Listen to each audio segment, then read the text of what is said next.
हमारा चिंतन कठोपनिषद पे चल रहा है। नचिकेता को यमराजा श्रेय और प्रेय की बातें बता रहे हैं। श्रेय क्या है, प्रेय क्या है, इसको हमने समझा।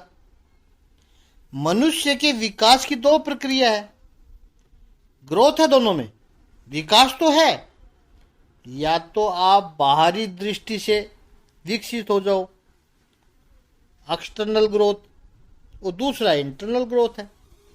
दोनों आवश्यक है। शुरुआत में तो जिसको हम संसार कहते हैं वो केवल बाहरी विकास को देखता है, एक्सटर्नल ग्रोथ को देखता है। आपका शरीर कैसा है, कैसे कपड़े हैं, कैसे मकान है, कैसा फर्नीचर लगा हुआ, गाड़ी कौन सी, ये सब बाहरी विकास के साधन है।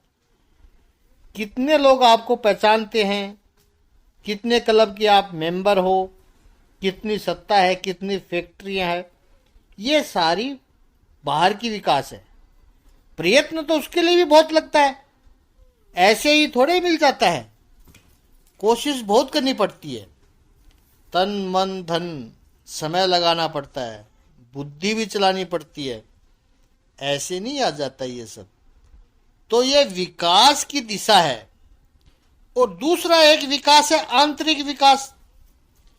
दोनों का बैलेंस करना बड़ा मुश्किल है। मुश्किल इसलिए है कि आपके पास मर्यादित साधन है, उससे भी बढ़कर मर्यादित समय है। हमारे पास जनक राजा का उदाहरण है, जिसके पास सत्ता थी, संपत्ति थी, सब कुछ था, और वे आध्यात्मिकता के शिखर पर भी बैठा था। तो इम्पॉसिबल नहीं है कि श्रेय और प्रेय के शिखर पर एक साथ बैठना, असंभव नहीं है, पॉसिबल है, लेकिन मुश्किल है। विशेष करके जैसे जैसे कलयुग बदल रहा है, आगे बढ़ता जा रहा है, क्योंकि आपको बाहरी विकास के बहुत ऑप्शंस मिलेंगे और आंतरिक विकास के लिए तो कोई नया इन्वेंशन है ही नहीं, तो वो मार्ग तो निश्चित है। आंतरिक विकास का मार्ग निश्चित है, बाहरी विकास के मार्ग में रोज नई टेक्निक, रोज नया इजाफा, ऑप्शंस होते रहते हैं। ऐसा कि हमारे मन का स्वभाव है, जहाँ नई बातें आती है वहाँ वह मन तुरंत खींचता है। वो मन की उत्सुकता है, मन का कौतूहल है।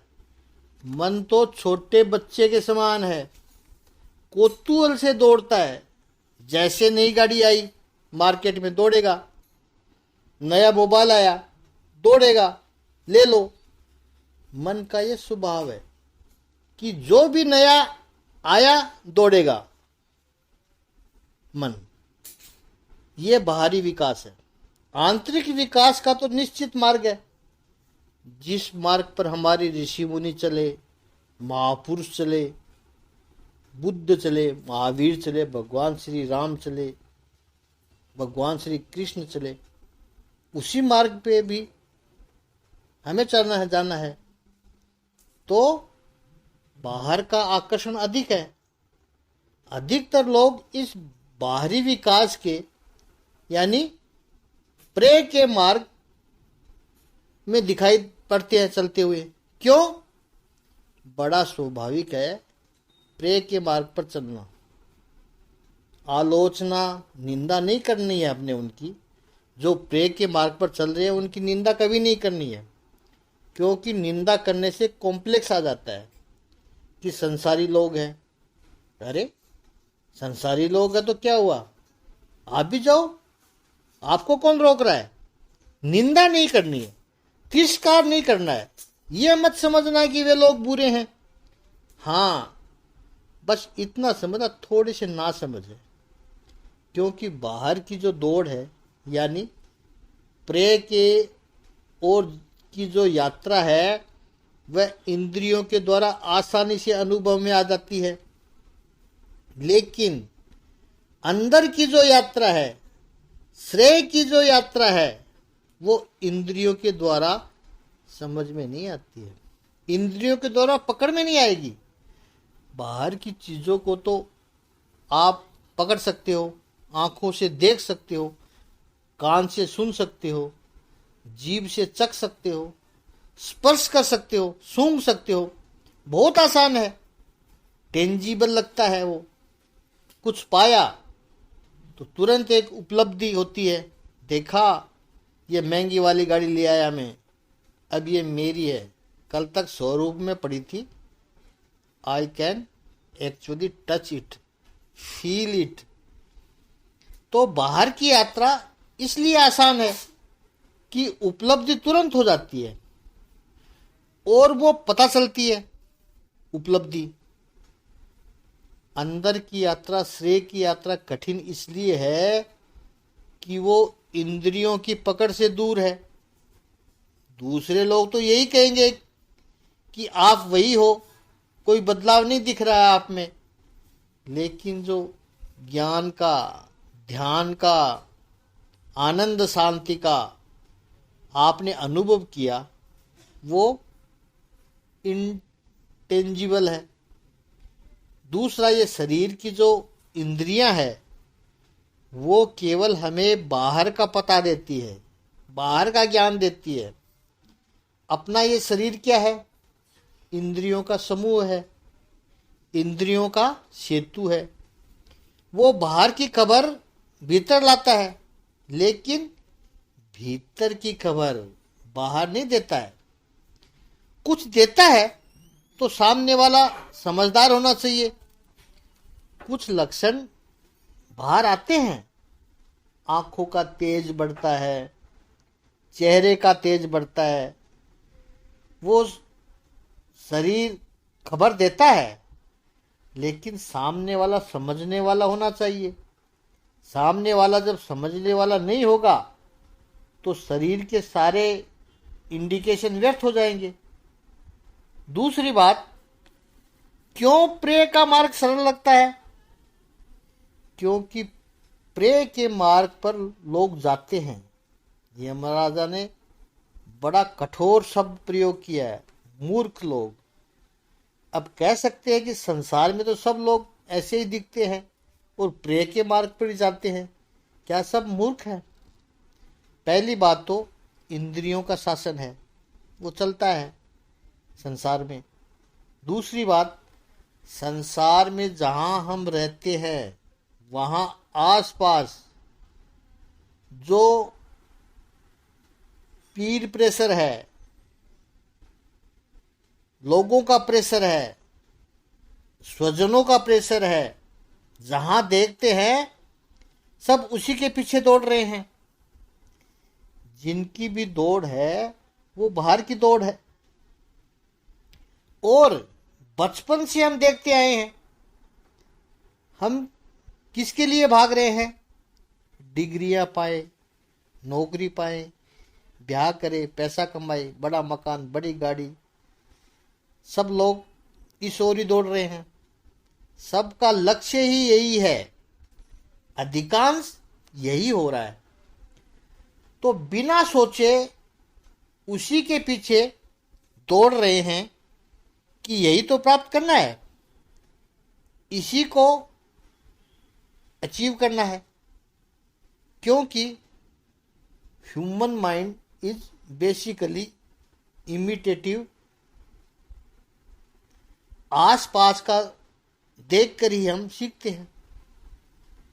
तो बचपन से हम यही देखते आ रहे हैं कि सब लोग प्रे के पीछे भाग रहे हैं, फिर हम भी उनके साथ हो जाते हैं बस, और उसी रेस में जुड़ जाते हैं।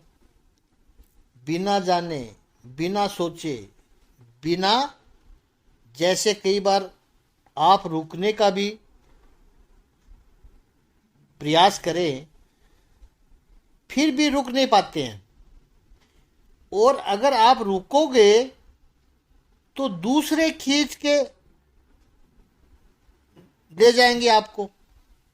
जैसे एक उदाहरण से समझे इसको, अक्सर मुंबई की लोकल ट्रेन में ऐसा ही होता है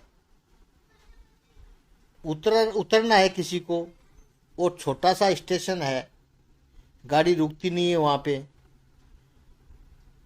काम जरूरी है उसको वहाँ रुकना है, और उसने देखा नहीं, ध्यान नहीं दिया, उसी गाड़ी में चढ़ गया, उस स्टेशन पर जो नहीं रुकती थी, एक्सप्रेस गाड़ी मान लो।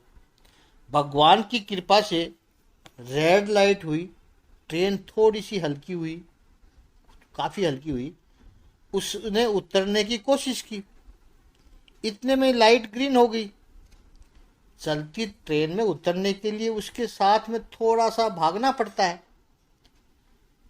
तो वो भाग रहा था, उतर तो गया, ट्रेन के साथ डंडा पकड़ के भाग रहा था। जो दूसरे लोग गाड़ी में थे उन्होंने सोचा इसकी ट्रेन छूट रही है, हाथ पकड़ के वापस ट्रेन में खींच लिया। वो कह रहा है अरे मैं तो उतर रहा था, क्यों खींच लिया मुझे। इसको सुनकर हंसी जरूर आती है, लेकिन हम सबके जीवन में यही होता है, महत्वपूर्ण काम छूटा जा रहा है, ईश्वर को प्राप्त करना है, और इस स्टेशन पर यह ट्रेन रुकती नहीं है, क्योंकि किसी को नहीं जाना है। Nobody wants to go there, सबको पहुंचना है कहीं और हम है कि स्थिर हो जाते हैं, रुकना चाहते हैं, थोड़ी शांति चाहते हैं। ईश्वर की या गुरु की थोड़ी कृपा भी होती है कि जहाँ ट्रेन रुकने वाली नहीं थी वहाँ भी रेड सिग्नल दे देता है, ताकि ट्रेन थोड़ी स्लो हो जाए, आपको एक मौका मिल जाए, उतरने का थोड़ा मौका मिल जाए, थोड़ा स्थिर होने का मौका मिल जाए। ये रेड सिग्नल सदगुरु की, परमात्मा की कृपा है। उतरते हैं हम उसमें से, हमने वो अपॉर्चुनिटी ले ली उसकी, लेकिन ट्रेन जैसे ही स्पीड पकड़ी, बाकी के लोग खींचकर हमें वापस अंदर कर लेते हैं। वे लोग ऐसा समझते हैं कि आप पर उपकार कर रहे हैं, आप कुछ मिस कर रहे थे, ट्रेन मिस कर रहे थे, उनको लगता है, वो तो कहेंगे हम तो आपकी मदद कर रहे थे। संसार के लोग यही तो करते हैं कि दोस्त कहेंगे कॉकटेल पार्टी है आज, उसमें तो आना ही पड़ेगा आपको, तेरे बगैर मजा नहीं आएगा, नहीं तो बहुत मिस करेंगे हम तेरे को, एंजॉय।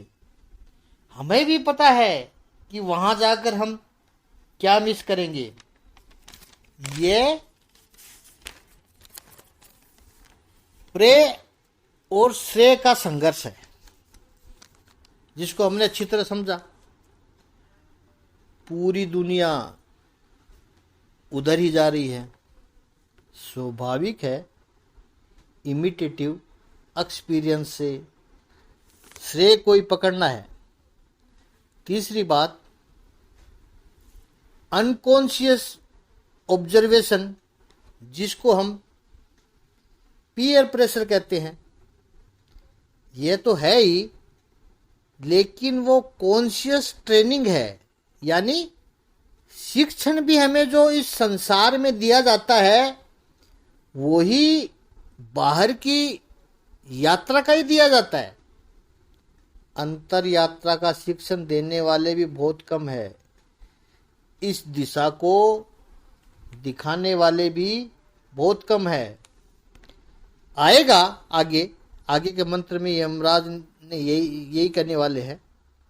और जो लोग दावा करते हैं कि हम अंतर यात्रा का शिक्षण दे रहे हैं, वो भी एक्चुअली तो बाहर की ओर ही खींच कर ले जा रहे हैं। जिनका कर्तव्य है भीतर की ओर ले जाना। देख लीजिए आज समाज में क्या हो रहा है। उपदेशक के स्थान पर बैठे हुए धार्मिक नेतृत्व का भार संभालने हुए लोग भी अल्टीमेटली तो प्रे की तरफ ही भाग रहे हैं। कितना डोनेशन दे रहे हो? उन्होंने ज़्यादा डोनेशन दिया, माला पहनाओ, साल उड़ाओ, सम्मान पत्र दो। वहां भी दुकान लगा ली। तो जहां अंतर की यात्रा करनी थी, जहां भीतर की खोज में व्यक्ति आया था, श्रेय की खोज में व्यक्ति आया था, वहां उसको प्रेय के चक्कर में डाल दिया। बड़ा सुंदर विषय चल रहा है, इस पर आगे चिंतन कल करेंगे। ओम श्री सच्चिदानंद भगवान की जय। ओम श्री आनंद गंध भगवान की जय।